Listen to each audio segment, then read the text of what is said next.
Hi, good morning y'all. Good morning. Just on this little ride to work, I thought I would bring to you FRO number 15.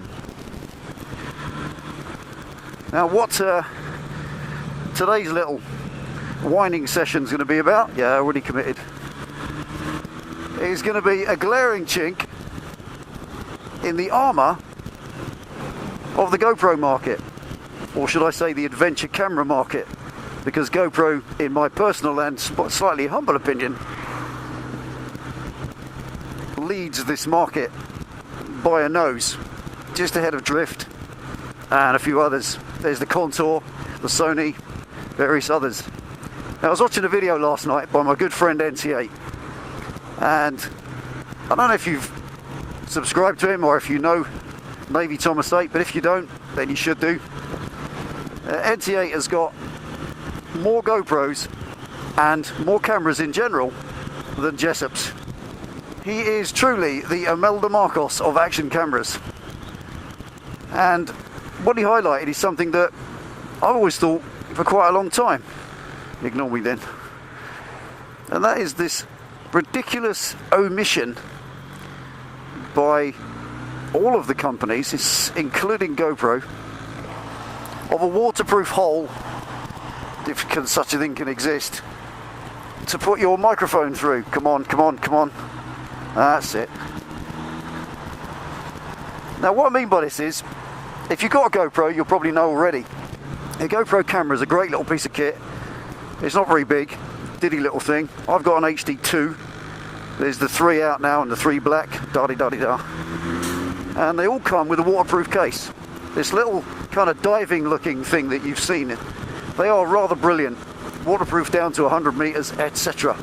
Now obviously I would imagine there's a couple of reasons they don't put a hole in to the waterproof case, because then it wouldn't be waterproof.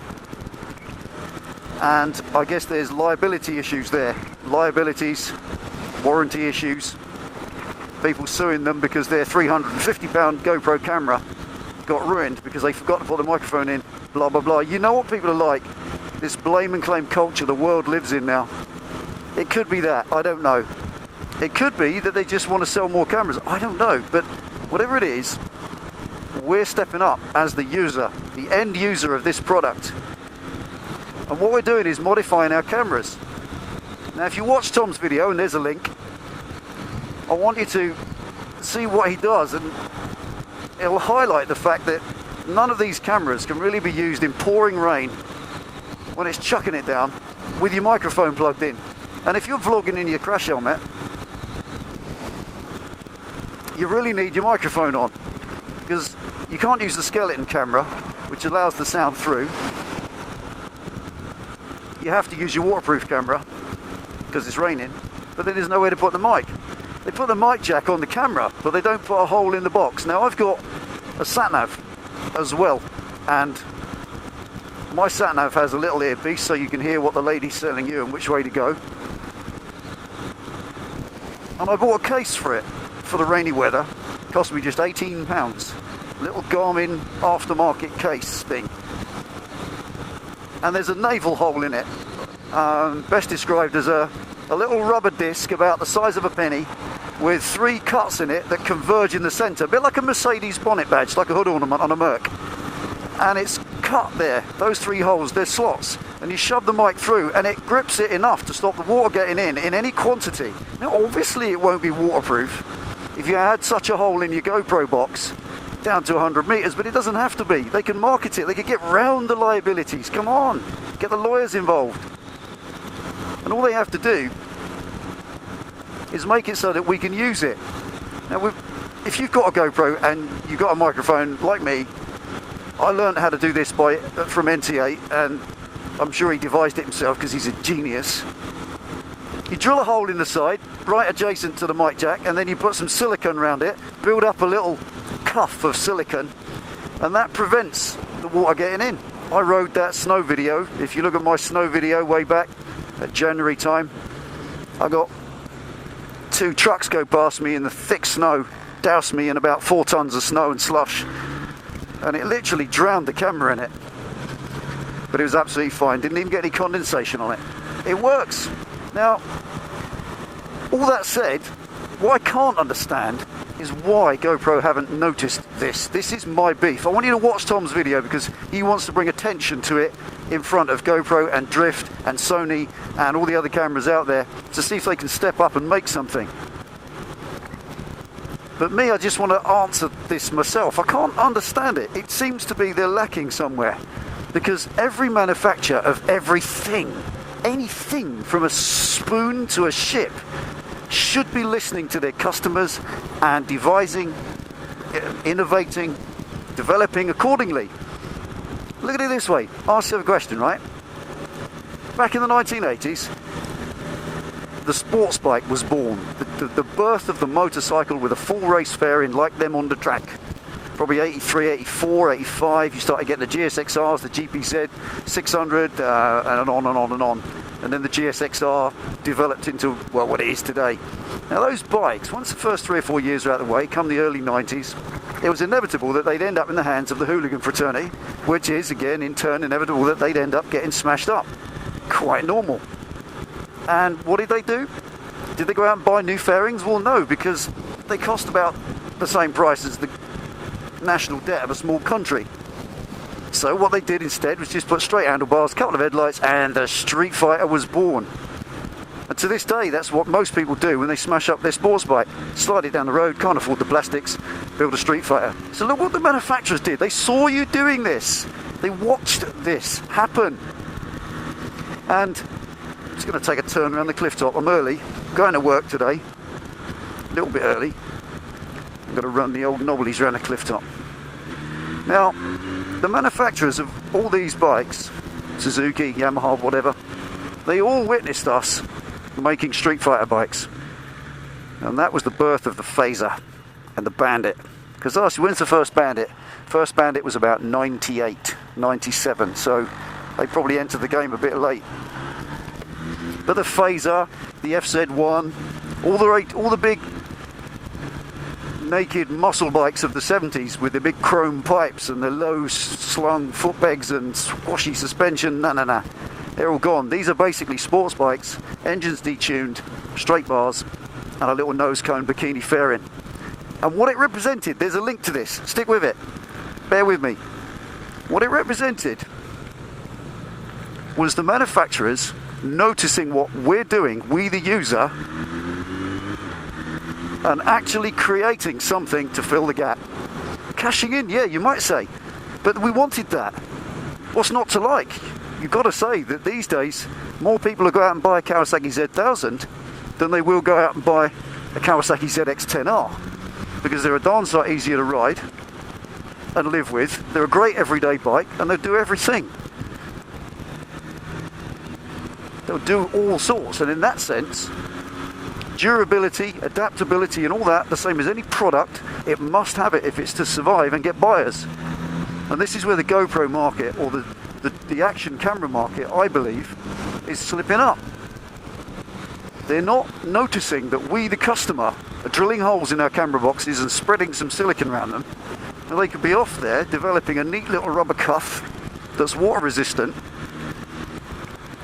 with a nice solid waterproof plug that you can put in when you're not using it, or just develop something around the principles of the skeleton camera that exists, or the skeleton case, sorry, on the GoPro. Mostly talking about GoPros because I haven't got any other. That's why I want you to watch NT8's video, because he lays it out like it is.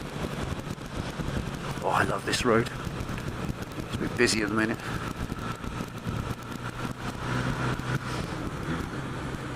So that's today's FRO. The lack of a manufacturer stepping up to what we've been doing to their products at home with drill bits and silicone for the last 2 or 3 years now. Can FRO. It's stupid. You're missing a trick. It's your product you want us to buy. So as such, why aren't you creating the modifications so that we can buy more of them? As Tom says in his video, it's no good relying on us to buy your cameras when you know full well we drill holes in them, when you should be doing it for us. Product development. It's ever so simple. Oh, this is so much fun. If a manufacturer doesn't move forward, if they don't develop their products, then they die. It's as simple as that. Traffic warden. Parking. And by the way, I know it's dry, but as y'all can see, knobbly tyres grip. And they don't move sideways. Right. Enough play. I want to go to work now.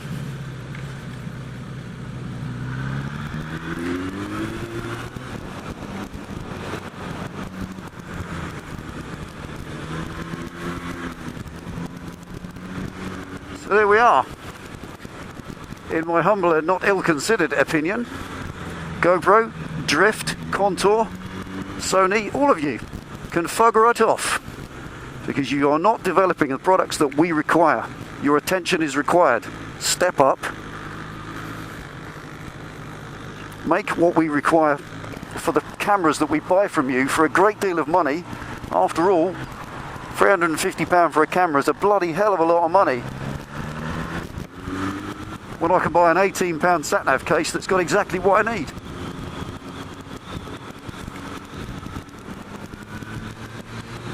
Ain't this the coolest thing to do on the way to work? Oops, wheelchair. He was 25 when he set off.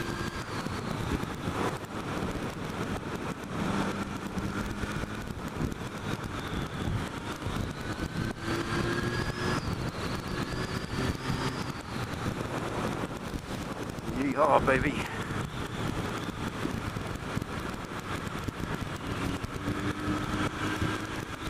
Oh, bendy, bendy, bendy, bendy.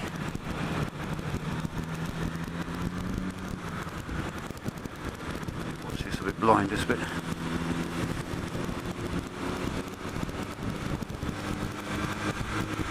Squirrel.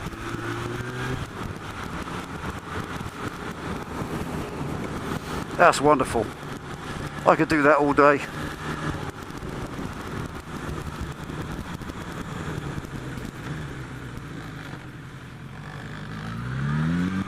And now these knobbly tyres are also a recommendation by my mate NT8.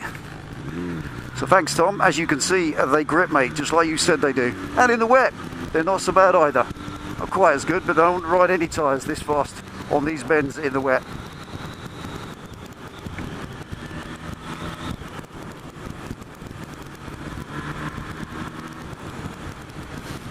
Also a bit tucks up tight. Right, there we are.